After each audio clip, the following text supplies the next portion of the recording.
It's my pleasure now to introduce you to Mayor Jerry Wires from the city of Glendale. He is chair of our regional council, and I can tell you that we've had more discussions about homelessness during his tenure as chair than we ever have before at MAG. So Mayor Wires, thank you so much for your leadership in this space and for being with us today. The floor is yours, Mayor. Amy, thank you so much. And it's oddly enough, timing is everything. It's the homelessness issue is something that has meant an awful lot to me for an awful long time, long before I actually became mayor of the city. So it's something I've worked with veterans and so this is actually a huge event, and hopefully we can put some ideas together, figure out what works, not necessarily what works for everybody, but different parts that work for everybody. So with that, I've had the pleasure of kicking off today's event and welcoming each of you to today's Regional Homeless Capstone Event, which actually marks the end of the Outreach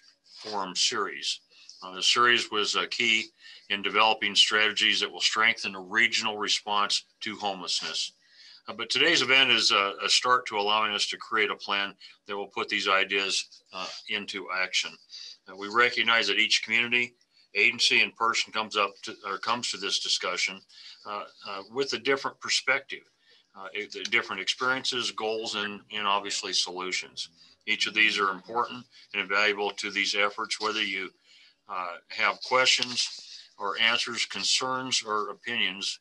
We're all here today to hear from you because we cannot do this without you. It takes everybody. It takes businesses, nonprofits, and obviously a lot of city and government agencies. Many of you participated in previous 10 forums, and for that, I want to thank you. These forums have resulted in more than 700 participants with an incredibly diverse background in housing, business, faith, and nonprofit agencies, providing important data regarding homelessness. And the data identifies the 14 most viable actions that we can take as a region to address homelessness. And I think yesterday we might have had one more added to that, but that's, again, discussion. Last month, I proudly cast my vote to adopt the 14 strategies. And if you would, you got the slides up, they're perfect. Along with my fellow mayors, council members, city managers, and the Continuum Care Board. We have both the support and the commitment for this work. And throughout this process, we have heard the questions and the concerns, and we feel it important to address these to ensure all communities feel valued and supported in these regional efforts. So with that, today we will plan, soon we'll act. Your feedback is critical to making sure that we do take the right actions. And we're committed to coordinating the actions regionally so we can support you locally, as well as know that your local priorities makes these regional efforts relevant and very responsive. Working together, we can do so much more.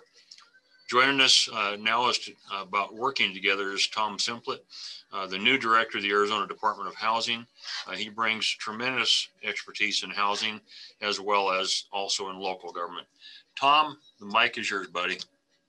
Thank you, Mayor, and it's good to see you. And Mayor, thank you for your leadership on this critical issue. It's been incredible. I'm excited to join all of you today and to partner with you in addressing homelessness. Our focus today is about working at the regional level. As the director of a state agency, I want you to know that we support these efforts. Whether we work in local communities across the region or at the state level, we all call Arizona home, and we're all dedicated to providing a safe home for every Arizonan. According to 2020 data, Arizona leads the country with the highest percentage increase in homelessness at just under 10%. This holds true for single individuals as well as homelessness in general. We have the 5th highest percentage in the country in family homelessness at just over 9%. The increases in this region are even higher than the state. A tremendous amount of good work is underway and has been for years. However, despite all the expertise, funding, and time we've invested, our rates continue to climb. We have to do something different. We can and should partner in new ways, reaching across aisles and communities to deliver solutions that will benefit people in this region and throughout the state. Our purpose today is to mobilize for action. Reversing the escalating rates of homelessness will not happen without deliberate and decisive action. We're striving for clarity on the most viable actions, including who can lead the work and the impact we seek to achieve. Today, through our conversations, we will gain a deeper understanding into all these questions and more. Many partners, including the Department of Housing, stand with you, willing and able to commit resources to implement these strategies. This level of support from so many different sectors is new to the table.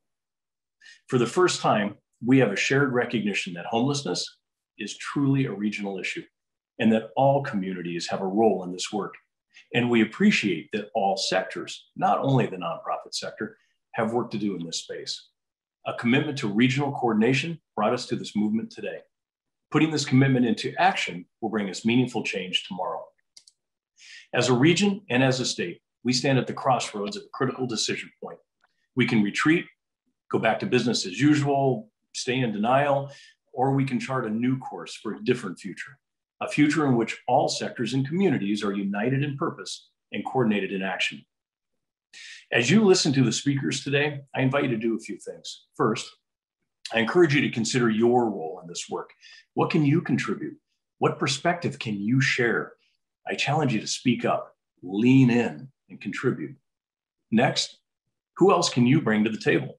What connections can you help make? Homelessness is inherently regional as people move in search of jobs, housing, and assistance.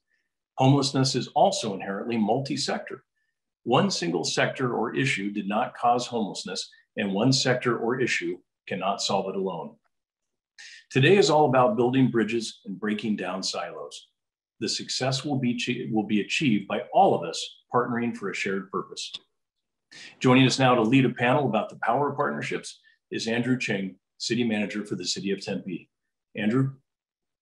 Thank you, Director Simplot, for your partnership. We look forward to working with you in your new role with the Department of Housing.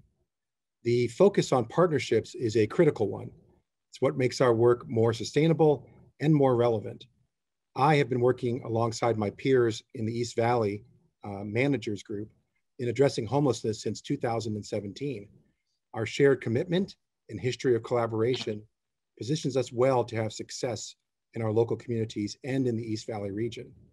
That history also helps to engage fully in these regional efforts. Working together laid the groundwork for future collaborations. We know each other and we know how to work well with each other. We stand in a unique moment in time where we have access to record levels of funding. For the first time ever, money may not be the biggest barrier. We may be challenged to spend funds quickly enough for the most impactful areas possible. Thankfully, we have our partners, all of you here today, to help us determine the most effective investments and to disperse the funding with strong fiscal oversight and commitment to outcomes. We are fortunate to have the support of many talented partners. I would like to recognize at this time the Regional Collaborative on Homelessness, as well as the Maricopa Regional Continuum of Care for their ongoing support. A number of partners also made the Outreach Forum series possible.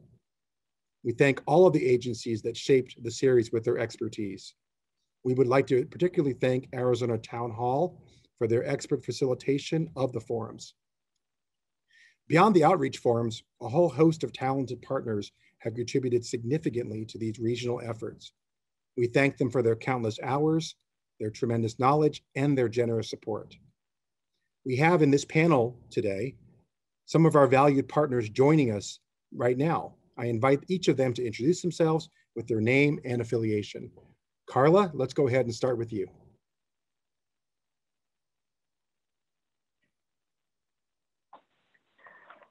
Well, thank you, Andrew, and good afternoon, everybody. It is my pleasure to be here with all of you today. I'm Carla Vargas Gisa with Valley of the Sun United Way, and it is hard to believe that I am just about to mark 2 years as President and CEO of Valley of the Sun United Way. And you may know, by way of background, Valley of the Sun United Way has served this community, all of Maricopa County, since 1925.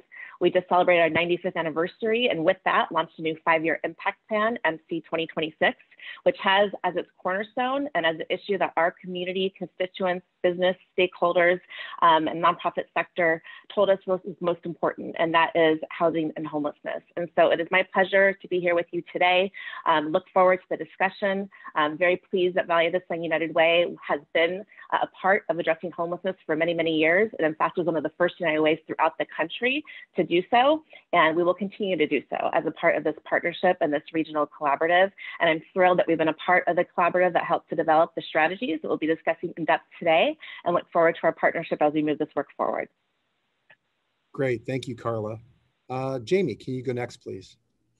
Good afternoon, and thank you, Andrew. My name is Jamie Snyder. I serve as the director at Access, Arizona's Medicaid program. We serve 2.2 million Arizonans, or 30% of the state's population, and next year is our 40th anniversary. Really excited to be here today and to partner with organizations that are focused on housing and homelessness. We have a pretty robust program at Access that offers rental subsidies to approximately 2,500 individuals each year. And I'll talk more about the wraparound services that we're able to offer to support individuals in their independent living arrangements in a moment. Great, thank you so much, Jamie. And last but not least, Brian. Hi, everybody. I'm Brian Swanton. I'm the president and CEO at Gorman & Company. And we are one of the largest affordable housing developers in Arizona, 14th largest in the country. We have 7,000 units in our national housing portfolio. And by the end of this year, we'll have developed 2,000 affordable housing units here in Arizona over the past 10 years. So we're very excited about that. We've developed permanent supportive housing units with project-based subsidy and wraparound services in Phoenix, Tucson, Glendale, Tempe, Mesa, Avondale, Surprise, Yuma, and Nogales. So as a for-profit real estate development company, we've been able to figure out, along with our amazing nonprofit colleagues, how to produce permanent supportive housing in both urban and rural areas. So thank you for allowing me to contribute to the conversation today and sharing some thoughts. Thanks to each of you for your introductions and for being part of this very diverse and experienced panel. Look forward to hearing your answers to the questions I'll now be asking each of you to respond to. First off, could you spend a little time, each of you, telling us why it is so important to partner with the sector that you happen to represent? Let's go in reverse order and start with Brian. I knew you were going to do that to me, Andrew. It seemed right. Thank you. Right. All right. So, well, I'm a developer. I'm a for-profit real estate developer, but I just want to start by saying that I feel like I'm representing all affordable housing developers today, both for-profit, nonprofit, as well as some public sector developers out there. And why partner with housing developers? Well, developers have the capacity and the expertise to develop new units using the limited tools that we have available to us in this state. And many of us are skilled in creating housing for homeless and other special needs populations as well. So we have capacity as an industry. We just need more resources to do more. I could probably double the number of units I'm producing today if I had more financial resources to do it with the existing staff that we have in place. When it comes to homeless housing or permanent supportive housing, to me, the issue is plain and simple, it's lack of supply, right? Arizona has a deficit of 136,000 housing units that are affordable and available to extremely low-income households. These are households earning at or below 30% of the area median income, which is just under $24,000 a year here in Maricopa County, and just over $15,000 a year in income in Santa Cruz County, for instance. That's only $1,250 a month. Most of us pay more than that each month just for housing. So we need 136,000 new units today for these extremely low-income households, and that number is growing. And so we wonder why we have a homeless crisis in our communities. This population often needs rental subsidy to afford housing, or they become homeless. The problem is less than 25% of those who are eligible for a Section 8 rental subsidy actually receive one.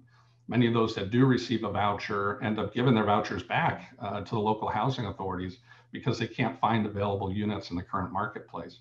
So flooding the system with new vouchers, which is happening now through some of the stimulus legislation, is great because the city of Phoenix alone has over 60,000 families on their waiting list for public housing in Section 8. But flooding the system with new vouchers isn't going to solve the problem if existing voucher holders can't even find housing. So we need to create thousands of new units. And while affordable housing developers are clearly part of the solution, no doubt, to me, local governments are really the key because local governments control such a large part of the development process, and they have the most tools available to them to impact change. And I'm not talking about throwing millions of dollars of general funds at the issue either. The most powerful tool that cities and counties have, in my opinion, are actually these rental vouchers. But what we need to do is what Denver and several other cities across the country have done, and take as many portable vouchers as possible from all of our rental subsidy streams out there, whether it be through Access or portable Section 8 programs at the local government level, SMI and ADD programs, and project-base them, and then use them as a tool with developers like me to incentivize the development of new permanent supportive housing. This is the only way we can guarantee the production of units that will be set aside and made permanently available to homeless and other at-risk populations. So that's why I think it's absolutely critical to get the development community, both for-profit and nonprofit, at the table to help solve the problem. Thanks, Brian. Jamie? I couldn't agree with you more, Brian. And as a Medicaid program, it may seem a bit unusual for us to be participating in this conversation, but as I mentioned in my introduction, we actually receive a fairly generous state allocation annually to provide about 2,500 rental subsidies to individuals that we serve. And we've seen tremendous success when we're able to stabilize individuals in housing. We've seen a 31% reduction in ED visits, a 44% reduction in inpatient admits, and a savings of $5,500 per member per month when we are able to successfully house an individual. But the key to our success is not just the availability of housing subsidies. It's really the provision of wraparound services and supports, which are critical to ensuring that individuals not only get into housing, but that they're able to remain in that setting long-term successfully. But what we do know, to Brian's point, is there's a real issue around housing stock and the availability of affordable housing. So fortunately, in our contracts with our health plans, we require that 6% of their profits be reinvested back out into the community. And the health plans have joined together over the course of the last couple of years to commit a portion of those reinvestment dollars to building housing stock across the state of Arizona. So it really is a partnership within the Medicaid program, but we understand that we need to extend that partnership outside of Access and work with community partners like Brian, like Carla, in order to be successful. But I think the key here in terms of the importance of bringing Access into the equation is that we offer a full range of Medicaid covered compensable services to support individuals so that they can ultimately be successful in housing. And as I mentioned, we now serve 30% of the state's population. And so we want to make sure that you know that we're available and ready and willing to provide those support services to individuals that we're all working to successfully house. Great. Thank you so much, Jamie. Carla, same question. Great. Thank you. And Jamie, that is so wonderful to hear. Oops, my camera went off. There we go. That is so wonderful to hear about the reinvestment to build and increasing the housing stock. And the fact that you're doing that is so important. And it's important for the nonprofit sector, which I represent, in addition to the philanthropic sector, as the nonprofit sector can be there alongside you to help to understand, where permanent supportive housing is needed, where affordable housing may be needed, and to help to provide the supportive services and the wraparound services that may be needed to keep people housed and to keep them from becoming homeless again. And so that's the value of the nonprofit sector.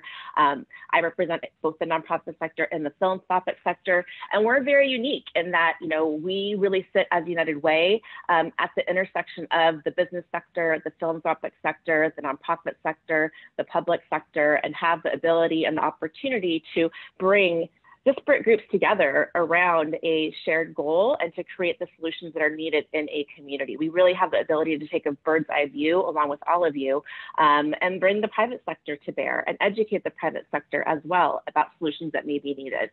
Perhaps help to change minds about myths about why people may be homeless and why a particular interventions may be needed as opposed to what their beliefs may be, that we can help to change minds and change hearts around. And just by way of my personal background, And I came to Vitalyst United Way after working with Orange County United Way for 20 years in Orange County, California. And there I had the pleasure of helping to launch a 10-year community change plan, which there for the first time incorporated housing and homelessness as a key issue.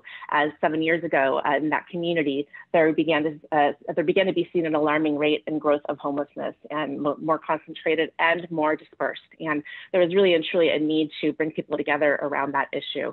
And so as United Way, we were able to bring people together, including a group similar to the Maricopa Association of Governments, the Association of California Cities, Orange County, the county, the local university, to create a cost study on homelessness and to be able to really work to understand the cost of allowing and managing homelessness in our communities versus housing the homeless and those experiencing homelessness and the right types of housing types that they need.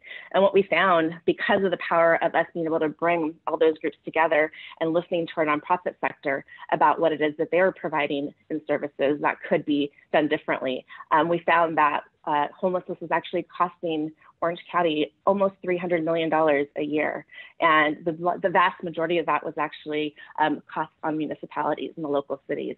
And so because of that, we were able to pull together a public-private partnership, a coalition, which we called United End Homelessness, to start to bring to bear interventions and solutions that we could all agree on and all work on together in different parts of the community. Different solutions were needed in different parts of the community based on the challenges that were being faced in that community with those experiencing homelessness and the types of housing that was needed. But we were really able to bring a lot of solutions to light, many of which you see in this report, which I know we're going to dig into a little bit deeper in the breakout sessions. And so I can speak personally to the power of collaboration and partnership. And it's certainly a personal passion for me, in which I'm excited to bring our organization's expertise and support and value as we drive this work forward, and to represent several parties, not just the nonprofit sector, but as I said, the philanthropic sector and the private sector, and looking forward to bringing the solutions forward together. Thank you so much, Carla. Really appreciate that. Good to hear about how partners partner with other partners, you know, and hearing those collaborations over a time and in different contexts, bringing to bear in terms of homelessness as well. So next question for the panel is, what is the most important thing to know about partnerships as people discuss implementation of the regional strategies in the breakout sessions to come? Let's go ahead and start with Jamie on this one. Certainly. I think it's really important to remember that we all bring different resources to the table, and we really want to maximize the use of those resources in a way that's going to allow us to have a true impact in terms of eliminating homelessness and effectively housing individuals that we serve.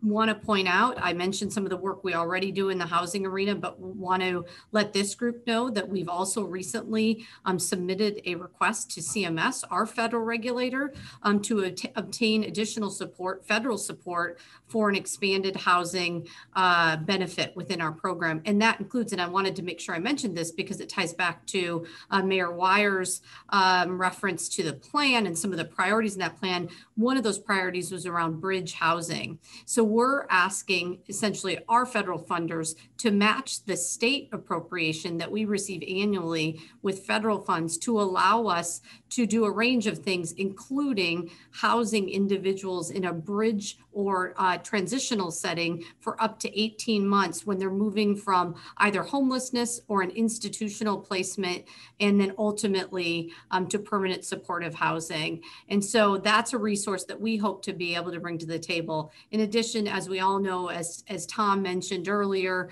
there are a tremendous amount of resources coming into the state right now to support a whole range of activities.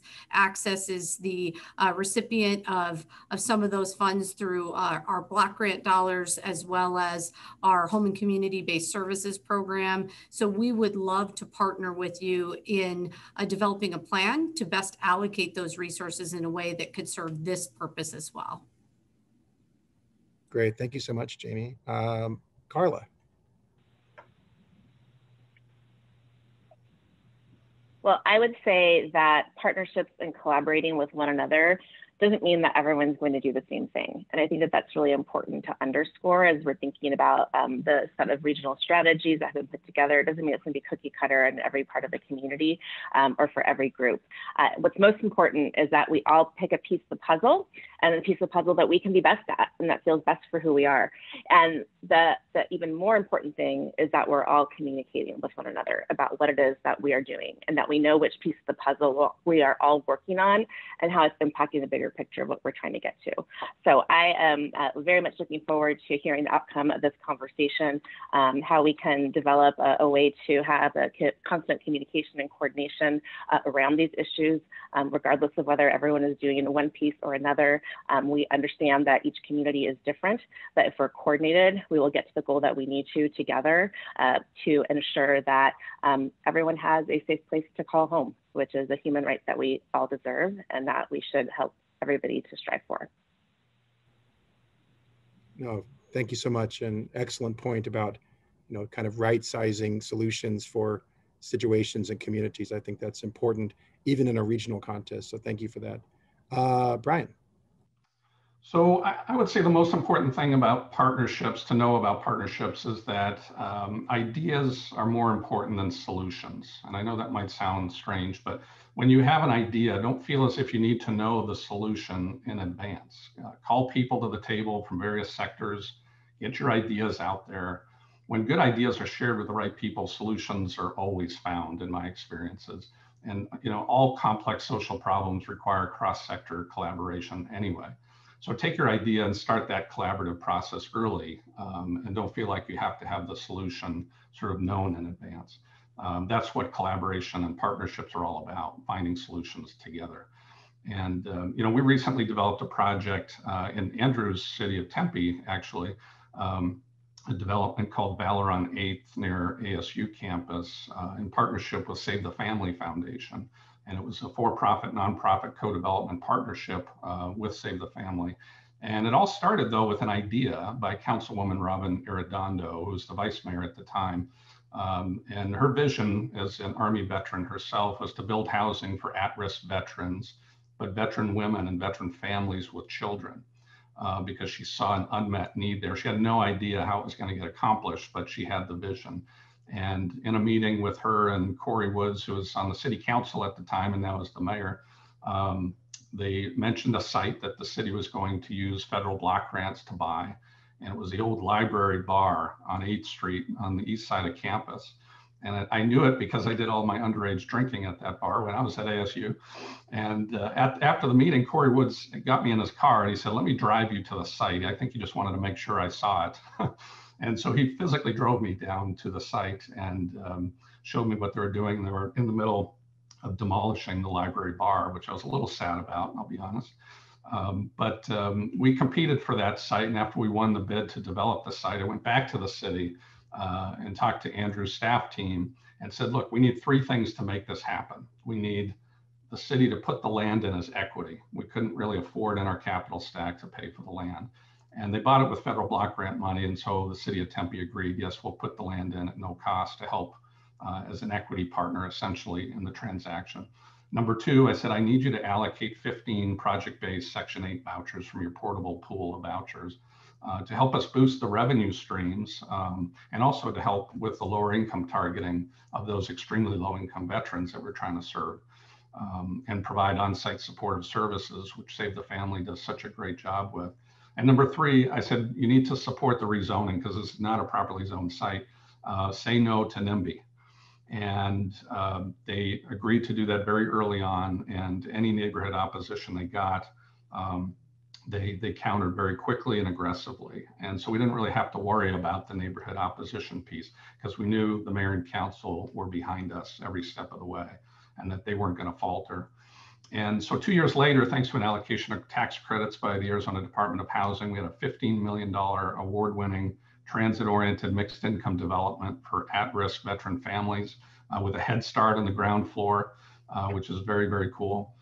The city didn't put a penny of general funds into this project to make it happen, but it all started with an idea by a caring and passionate elected official, contribution of land, and an unwavering political support along with the project-based voucher support. followed by intense cross-sector collaboration to figure out ways to get it done. So we're doing the same thing right now with Mayor Gallego in the city of Phoenix with the Choice Neighborhoods redevelopment of Edison Eastlake. This is the largest housing redevelopment effort in the history of Arizona.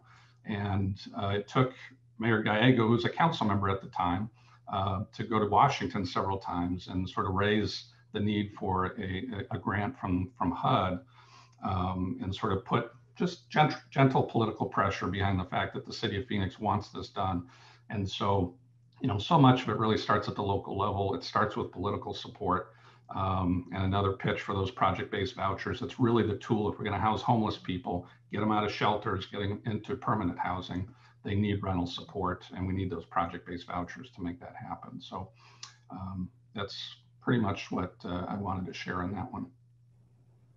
Thank you so much, Brian, for that. I think examples like that of successes that are repeatable and scalable across a region and adaptable is probably a big piece of figuring out the strategies at the larger level to kind of use examples from our past that did work and trying those in other applications. But that kind of that intersectionality of nonprofit partners, private sector developers, and city councils and governments that can work in partnership. It's exactly why we wanted all three of you on the panel today. And thank you so much to each of you, Carla, Jamie, Brian, for your continued commitment to fighting homelessness and for your time with us today. Really appreciate the opportunity to learn from you and to continue to work with you moving forward. So thank you so much for your time. And I know that our audience here appreciates your input and your thoughts today. So thank you. Thank you. Next, go ahead. Thank you. Thank you. Appreciate that. Thanks. We are fortunate next to hear from an important partner who will share his experience in homelessness from a very different and personal perspective. I am pleased now to introduce Trevor Southik to share his story. Go ahead, Trevor. Thank you, Andrew, and thanks to all of you for being here today. Can you hear me? Yes, I can hear you. Thank you. Perfect. All right. I want to start by saying it is an absolute honor and pleasure to be asked to share a little bit of my experience at this event today. I'm grateful to have been afforded the opportunity to be here today because many of the individuals I experienced homelessness and addiction with are now either in prison or no longer with us. I was fortunate enough to have found recovery and learned a new way of life, which has been centered around working with people with similar barriers to success since 2015. Over the past 3 years, I've shifted from direct practice work into a more systems level focus, and I'm now currently pursuing a 1-year Master of Social Work in Policy Administration and Community Practice program at Arizona State University after having just graduated this past May with my Bachelor of Social Work. My time to share is limited, so I would like to cover some of the more relevant pieces of my story that hopefully highlight both the importance of specialized resources and the challenges that stem from a lack thereof. I was raised in a military household and as an Air Force brat moved around often. At the age of 9, the debilitating impact of alcoholism began to materialize in my household. This childhood trauma left a lasting impact as I aged into early adulthood, and when I arrived in high school, I was introduced to marijuana. I quickly found solace in using substances to deal with the ongoing stressors in my life. Still, my life remained relatively manageable, and at 18 years old, I graduated high school and received the Presidential Scholarship, which included full tuition for 2 years at any community college. I had also secured a job working as a bank teller for a major bank. Despite these amazing milestones in my life, it was not long after I was introduced to heroin, and my life quickly began to spiral. Within a year, I had dropped out of school, lost my apartment, was let go from my job at the bank, and eventually arrived in my first treatment center in 2012. That was just the beginning, and my sobriety after that treatment center was short-lived. My homelessness was predominantly in an outlying community. At the time, there were very little resources for homeless individuals in the area. There were no homeless outreach teams engaging at the parks where I slept. There were no emergency shelter services available there either. I eventually reached a crossroad in my life and was faced with one of the most terrifying decisions. The drugs had stopped providing me with the reprieve that I had once relied upon. Looking back, I believe that I did not have a drug problem, but rather I had a living problem, and drugs were my solution to life.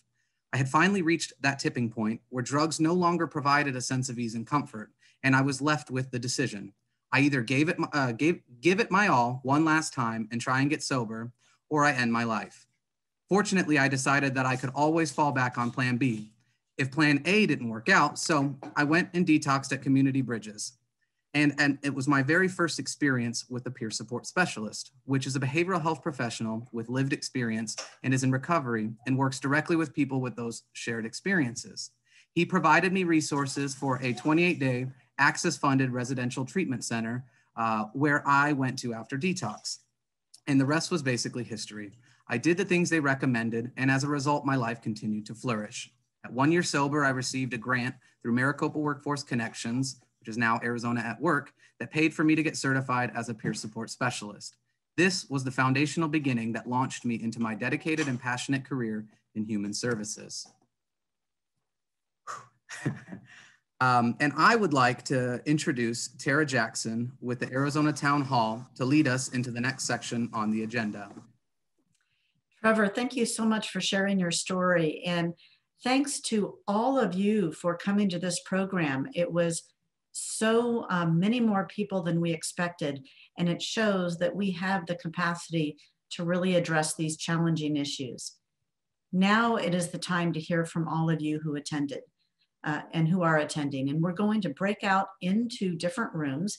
You will go to topic areas where you will have a facilitation team who will lead you in a discussion where you definitely will not feel like you have enough time to say everything you want to say.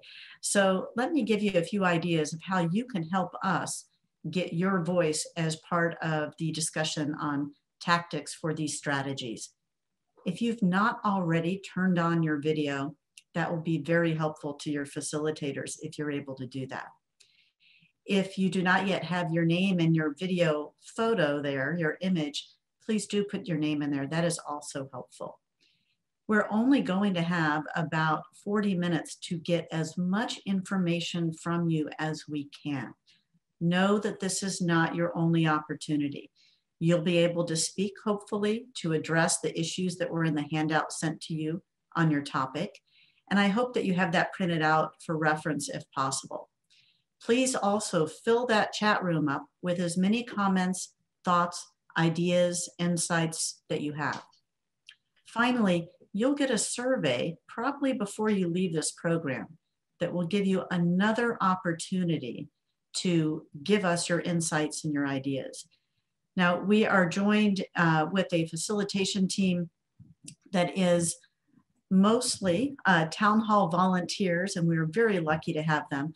They will introduce themselves to you very briefly when you get to your breakout rooms, but really then we want to hear from you as much as we can.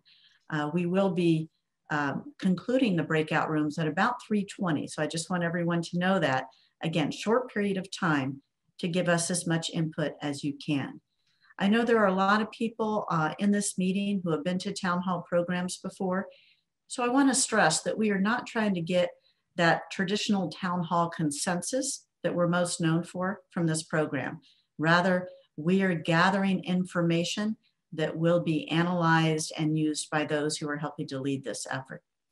And with that, I think we are now going to turn to the breakout room so we can give as much time as possible to hear your discussions.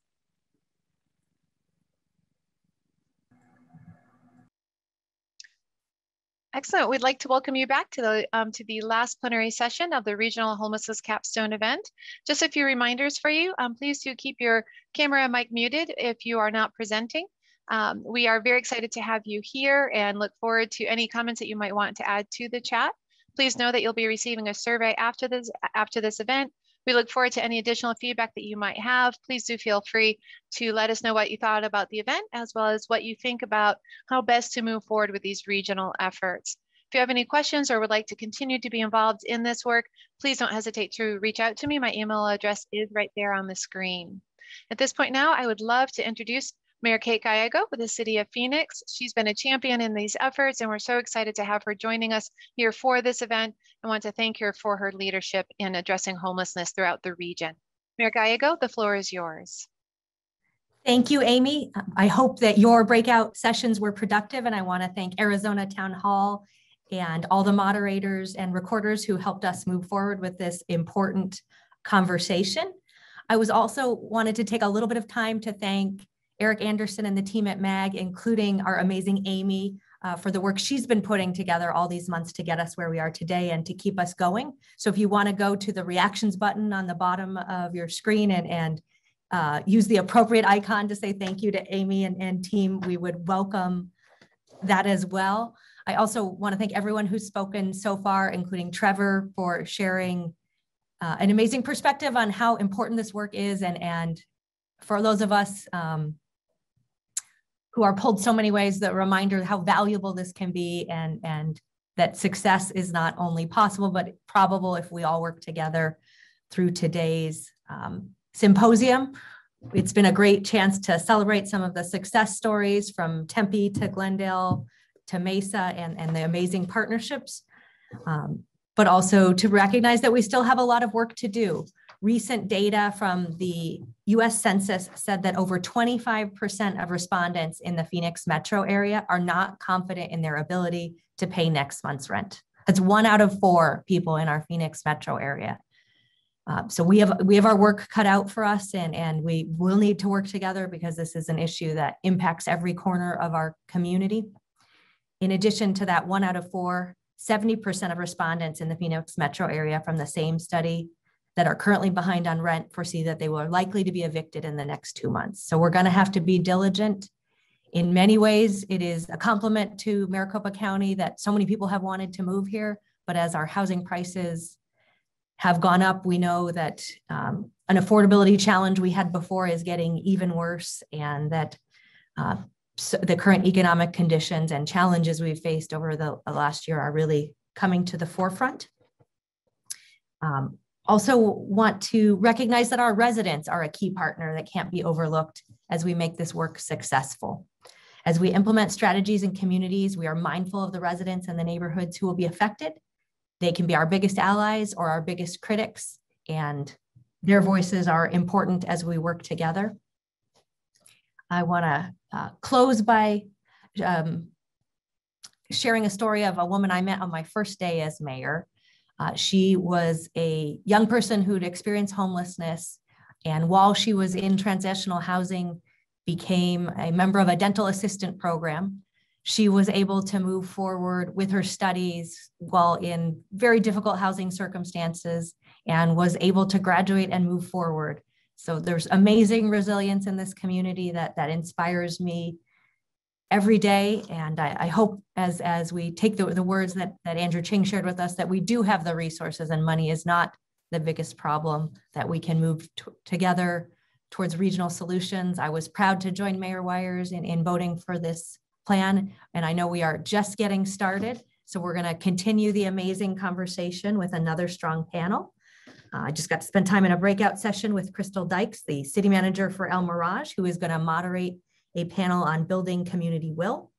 As we consider the actions to take as a region, we are building support in the community to ensure that these actions are supportive and have the momentum they need to rise to today's moment. So please welcome Crystal.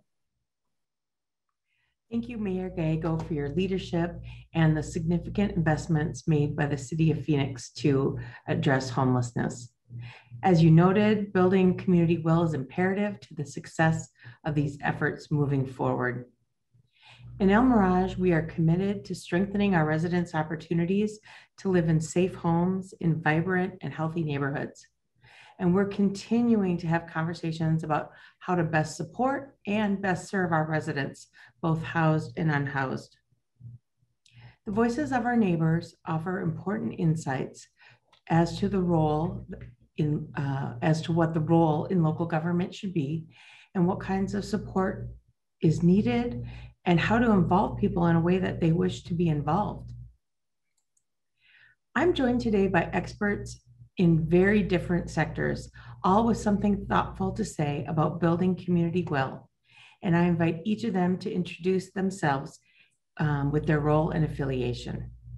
Robin, could you please get us started? I'm happy to, and I can't tell you how honored I am to be here and participate in this valuable conversation. My name is Robin Reed. I am the president and CEO of the Black Chamber of Arizona. Ash, let's move to you next.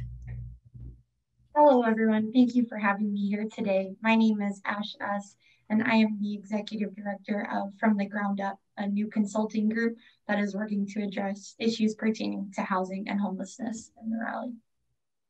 Thanks, Ash. Reverend Katie, could you please introduce yourself? Absolutely. I'm honored to be here as well. I'm Reverend Katie Sexton-Wood, and I serve as the Executive Director of the Arizona Faith Network, an interfaith network that represents bishops, judicatory heads, faith communities, and people of faith throughout this whole state. Thank you. And finally, Ryan, let's hear from you. Good afternoon, everyone. I'm Ryan Balch, and I serve as the Community Resources Manager for the City of Chandler. And I'm also very honored to serve as the Chair of the Maricopa Regional Continuum of Care Governing Board. I'm thrilled to be here today with all of you to discuss regional solutions to ending homelessness by working together across sectors and across geography. I'm super energized by the diversity of interest and expertise gathered here today, and I hope that we can use it to create and sustain momentum to make some lasting change. Thanks for having me. Thank you. We have a great panel. So I'm just going to jump right in and ask the first question. Could you please tell me how building community will to support homeless assistance programs, how each of your agencies and affiliations are doing that? If I may, this is Robin. I'm happy to go first. And I want to start off by saying, you know, this panel is vital, but let's remember that we're probably all sitting in air-conditioned rooms talking about the situation, but let's remember that we're entering into a crucial 3 to 4 month period with Arizona heat that's impacting our homeless community and their health. So let's remember that a 32 pack of bottled water is less than $5. There are ways that we can help on the ground doing something that really creates value to people. So let's remember that. But as it relates to our organization and what we are doing exactly this. We are making sure that we are connected to all of the great organizations that are the front line of this. We're providing support, we're providing ideas, and we're providing assistance wherever we can. The vital importance is that we do something. You know, as I say on so many of the existing initiatives, we don't need someone to do everything. We need everyone to do something. And so we're just making sure that we are connecting with as many of these vital organizations as possible to assist in any and all ways that we can. Yeah, I'm happy to jump in after you, Robin.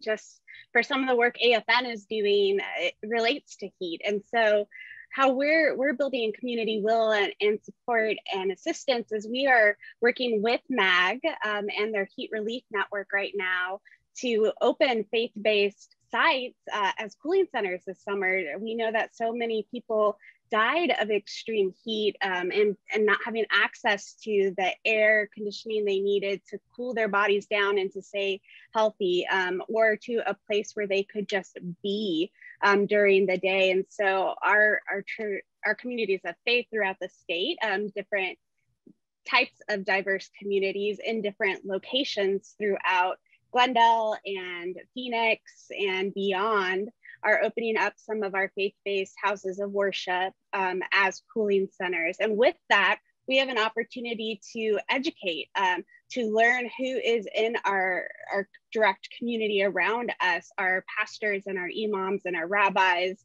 are able to actually meet the people that live right there and are in need. And so that's giving us an opportunity to build up a connection for our faith communities to serve directly to them, not from a proselytizing position, but for a position to learn what those needs are, and then to build relationships through this heat relief network with the local city governments and also with nonprofits who are able to bring water, to bring other needs, to do wraparound services at these cooling centers as well. So that's one way that we're building up will. I'm happy to go next. I really, echo what Robin said. For me, community will is often about reminding people that the work that we're doing is about people, regardless of the kind of position that anybody participating in this forum has. In some way, shape, or form, our work, our decision-making, our day-to-day has the ability or the power, depending on how you look at it, to be work which can really improve the lives of people. It's work that can help make a difference, work that can provide people with basic needs who don't have it. So in a lot of spaces, I try to build community will through being a persistent yet gentle reminder of that fact and of that truth, that we are all in this work which affects human lives.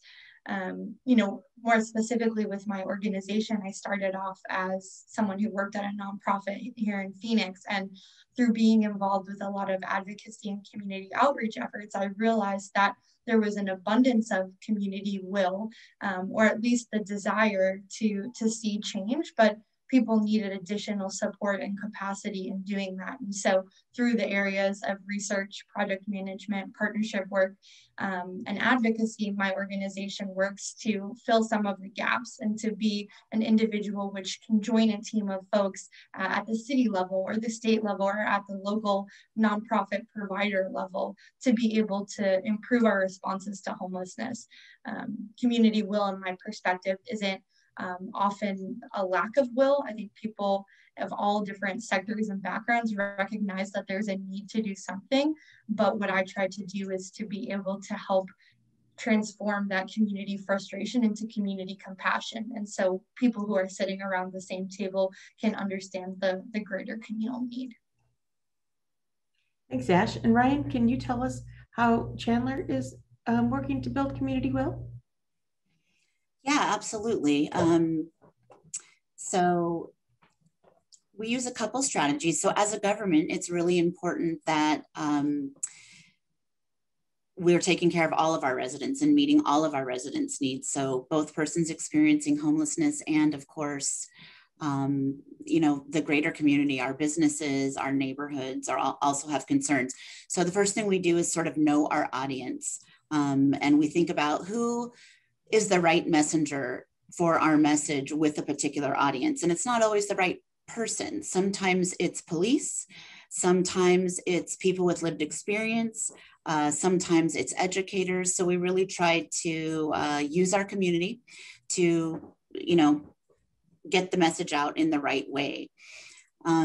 We also really work hard to make it personal, and we do that by having a presence in our community. So an example might be that our community navigators, you know, they wear shirts that identify themselves as a peer outreach person. They drive cars that are labeled saying, you know, hey, we're here to help.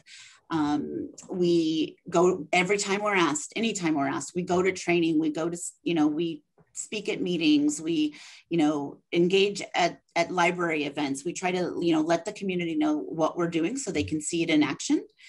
And then we also like to use storytelling a lot. So we tell our successes through the eyes of a client, often through social media, through videos, through newsletters, you know, any way we can get the message out, you know, from somebody walking in the shoes that's receiving assistance.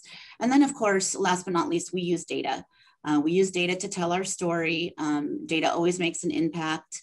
We use economic data, and we use, you know, personal outcome data. So that is also very effective. Thank you, Ryan. You all represent a varied sectors.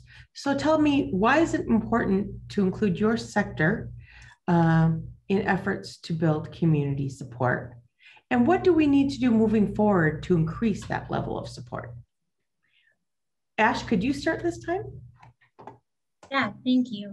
I think that the sector that I represent, it's interesting because in many ways it represents multiple different sectors or organizations, but the real heart and meat of what I try to bring to any sort of conversation about homelessness is that perspective of people on the streets. You know, I spent a good year of time doing interviews with folks who were unsheltered. I also have my own experiences of really struggling to find a place to live and the sort of agony and anxiety being in high school and not knowing where you're going to sleep is a thing that impacts me still to this day. And so I think the sector that leans into what it's actually like for the folks or the end users of any program that we have, that perspective is I think one that plays a really special role. And I think that moving forward, the more we can take a step back from the status quo or the things that feel most comfortable or safe, the better outcomes we can do. I know it's hard to explain to a funder. I don't necessarily know that this is going to be, or I don't have evidence that this investment has worked elsewhere. Maybe it will be the thing that really ends homelessness. I know that that's a hard conversation to have, to take risks, to be creative, to do the things that make people a little less comfortable. But leaning forward and looking into what I believe, that's what I think that we should do moving forward.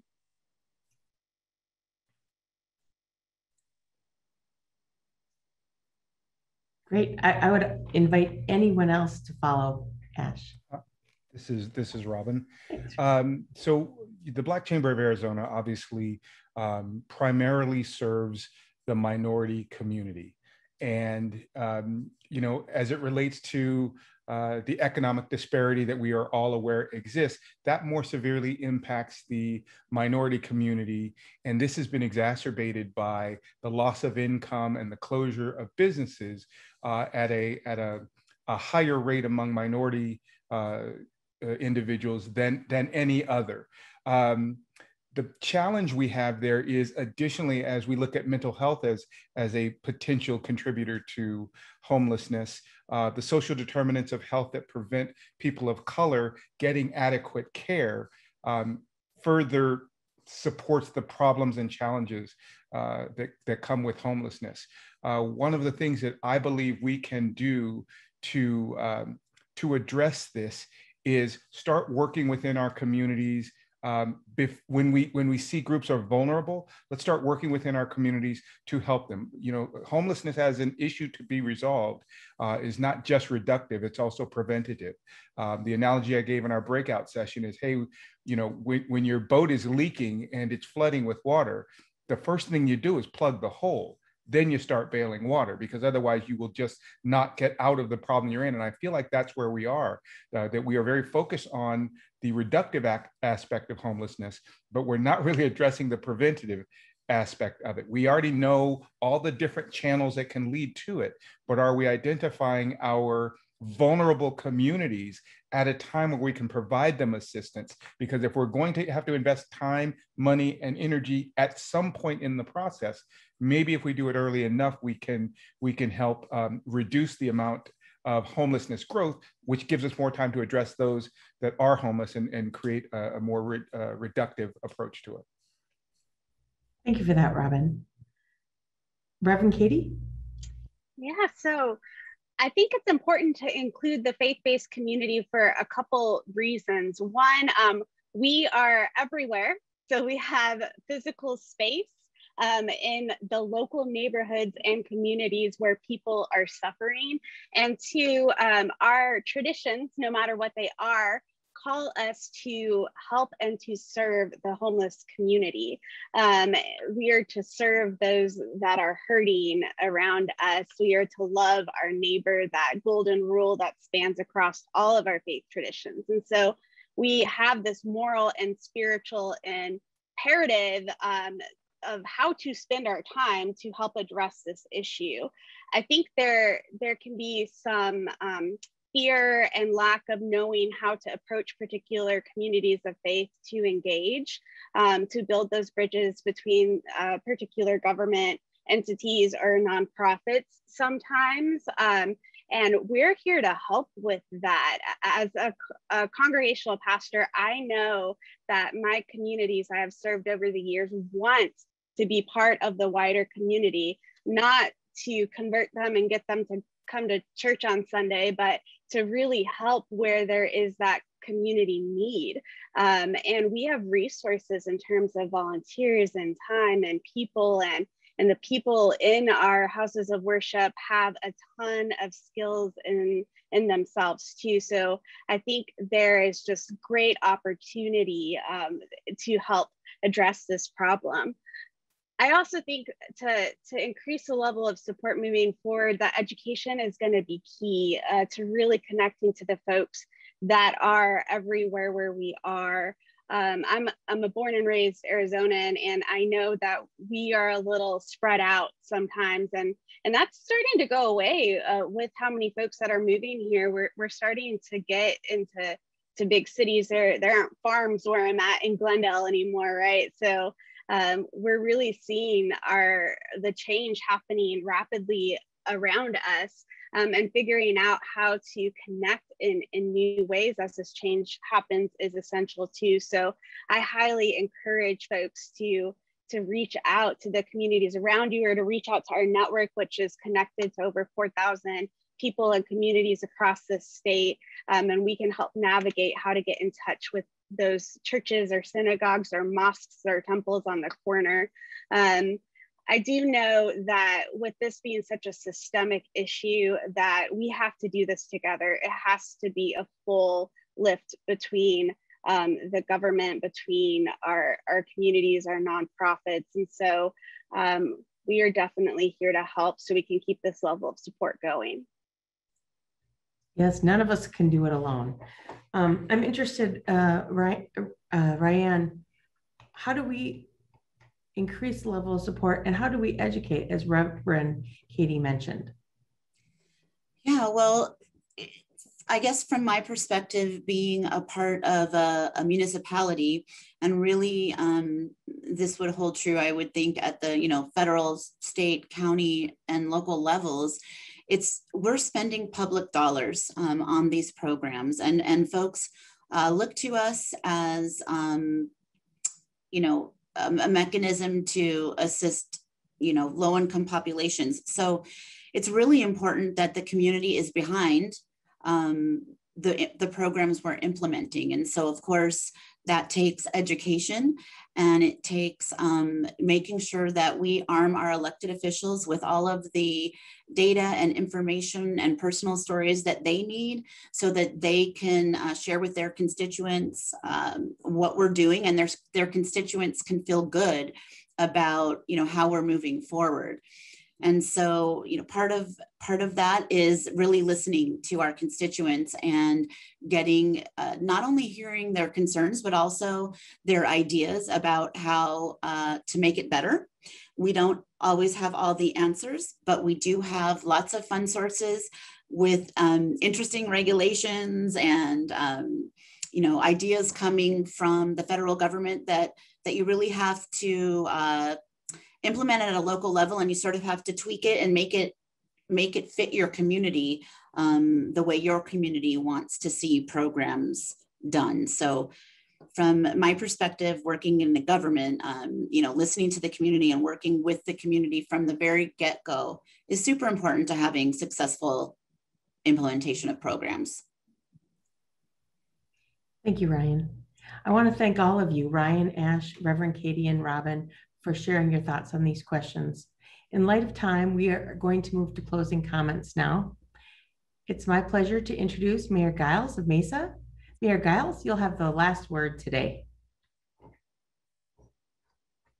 right, thank you very much, Crystal. And thank you really to each one of you that's been participating in this meeting today. I know that we all value each other's time and the partnerships that have been so evident throughout this gathering. Now, let's commit to keeping this momentum going today and beyond as we pivot into strategies and action together. The theme throughout the day has been that we're committed to working together regionally. This is important as we move forward. I fervently believe that owning and committing to regional solutions, services, and infrastructure is the foundation for our success going forward. We are all here because homelessness is one of the biggest challenges we face as a region. If ever there was an issue that we should address through a regional effort, this is it. We know that working in silos is not getting the job done to solve this growing challenge. We must work together. Depending on limited city center programs and shelters also is not working. We must work together. This issue is not isolated to any one of our cities, and people experiencing homelessness do not remain within boundaries. We must work together. Addressing homelessness to ensure that it is rare, brief, and non-reoccurring requires a regional approach of resources and collaboration. And clearly, now is the time. Let's commit to rising to meet this challenge together and show the country what we can accomplish when communities rally to a common cause. Thanks again for the incredible insights that you shared with us today, and we look forward to working together tomorrow. This concludes our event. Thank you very much.